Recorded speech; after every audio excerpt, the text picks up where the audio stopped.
안녕하세요, 제이지입니다.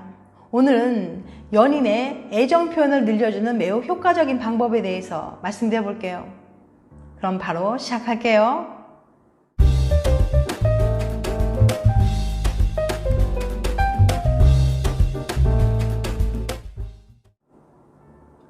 러브레터.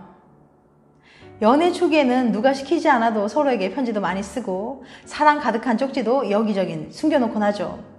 하지만 시간이 지날수록 마음을 담은 편지는커녕 짧은 쪽지마저 잘 안 쓰게 돼요. 난 행동으로 보여줄 거야. 물론 좋은 자세입니다. 하지만 가끔은 사랑을 듬뿍 담은 글을 필요로 할 때가 있어요.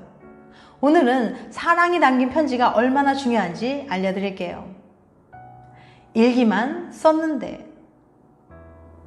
텍사스 대학교의 슬래처 교수는 글로 자신의 감정을 표현한 게 연애에 어떤 도움을 주는지 알아보기 위해 한 가지 실험을 계획합니다.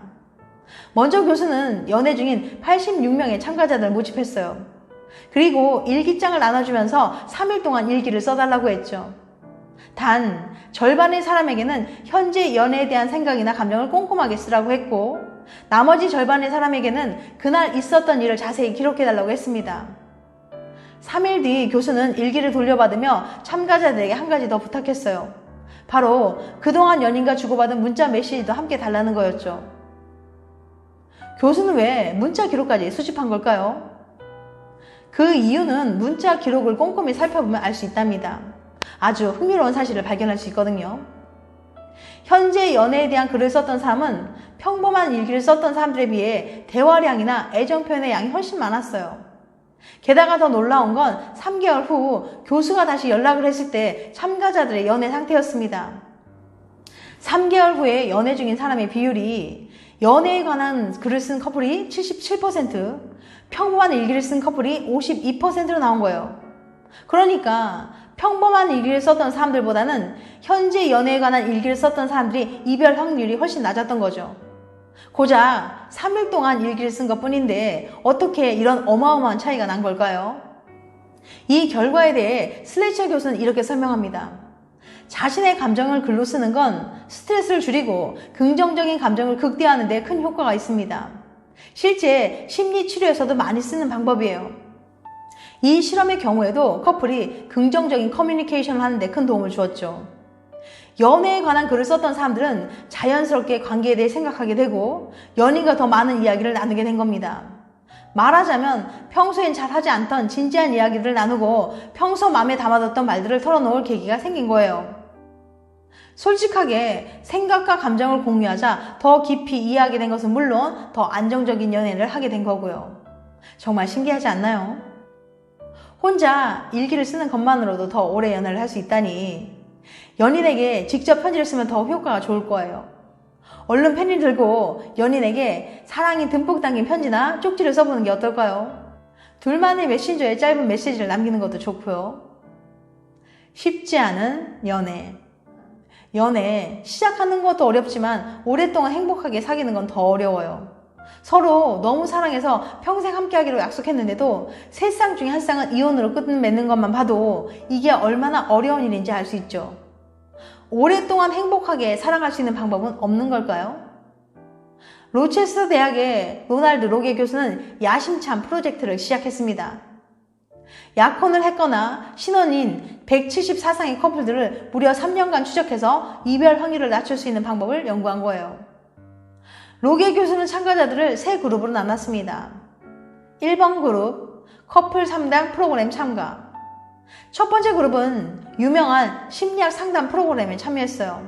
이 프로그램은 연애와 결혼에 도움이 되는 커뮤니케이션 방법과 갈등 해소 방법을 알려주는 교육 프로그램이었습니다. 두 번째 그룹, 영화 감상 후 대화하기.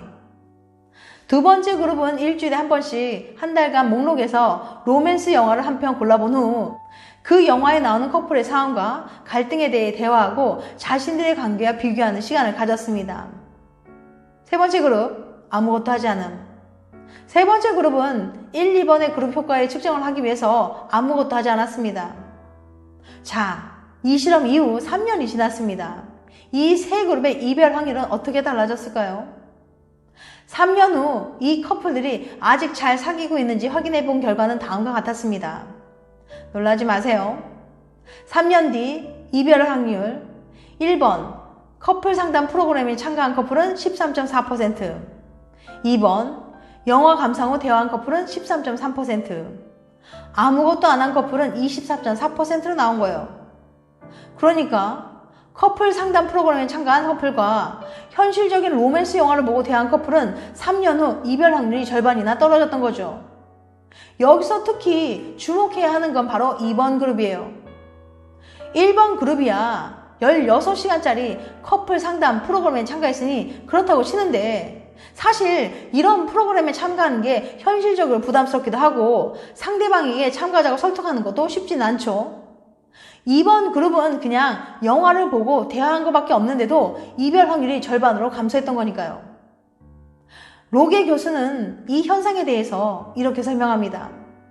사실 어떻게 보면 사람들은 관계를 위해 어떻게 행동하는 게 좋은지 이미 답을 알고 있어요. 하지만 현실에 치여 살다 보니까 진지하게 대화할 시간이 없어서 그냥저냥 넘어가게 되어버리는 거죠. 영화에 등장하는 커플들의 갈등을 제3자의 관점에서 살펴보고 그 커플과 자신들을 비교해보고 이에 대해 대화를 나누는 것만으로도 관계에 대해 돌아볼 수 있는 좋은 계기가 마련되는 거예요. 게다가 이 방법은 영화 감상이라는 일상적인 활동을 통해 큰 효과를 볼 수 있기 때문에 장점이 크다고 볼 수 있죠. 맞아요. 어쩌면 우리는 어떻게 행동해야 할지 이미 알고 있는지도 몰라요. 단지 우리에게 필요한 건 관계에 대해 되돌아보고 솔직하게 대화할 기회인 거죠. SF, 판타지를 좋아하면 연애를 잘한다. 미국 오클라호마 대학교 연구진이 고전문학, 현대소설, 로맨스, 판타지, SF, 스릴러 마니아들에게 설문조사를 했는데요. SF나 판타지를 좋아하는 사람들은 연애에 대해 훨씬 어른스러운 태도를 가지고 있었어요.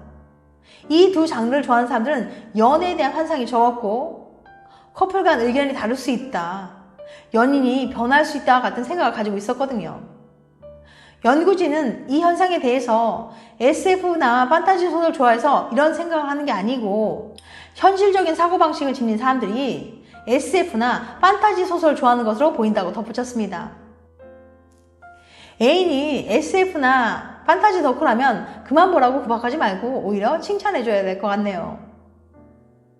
애인을 똑바로 쳐다보고 싸워야 하는 이유.